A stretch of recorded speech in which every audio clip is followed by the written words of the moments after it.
Senator Sanders, tell me, what you think of the speech this evening?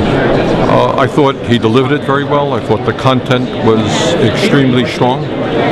I think he made the moral issue that in this country it is absurd, wrong that people are thrown off of their health care because of a pre-existing condition, that it is not right that millions of hardworking people have no health insurance at all and are moments an illness away from bankruptcy. I think he made the economic case that doing nothing is not sustainable, that costs are going to double within 8 years, driving millions more Americans away from health insurance. And I think he also made a very important point, that our problem is not that we're not spending enough money, but that we are wasting hundreds and hundreds of billions of dollars in administration and in all kinds of ways which are not improving the quality of health care in this country. So I think he made the case, and I hope very much that our friends in the Republican Party will stop their obstructionism and try to do something to benefit ordinary Americans. Now tell me, who was he trying to convince this evening? Was he trying to convince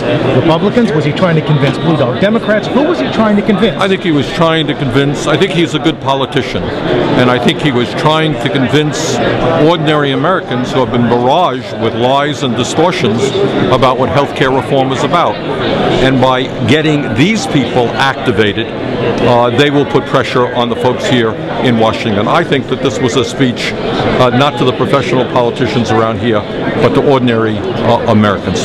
Now, he backed away from the public option. It seems this evening he tried to balance this position, but it does seem to me, as I watch this, that he absolutely backed away from that. Was that your impression as you listen as well? I think you could make that case. I think he told us why a public option is absolutely vital, and that is, number one, it gives the American people the choice about whether to go into a Medicare-type public plan or a private plan if they want to stay there, but also it puts pressure on the private insurance companies and it keeps them honest. He made the case. I believe absolutely that we need a strong public option, and I'm going to do everything that I can to bring that about.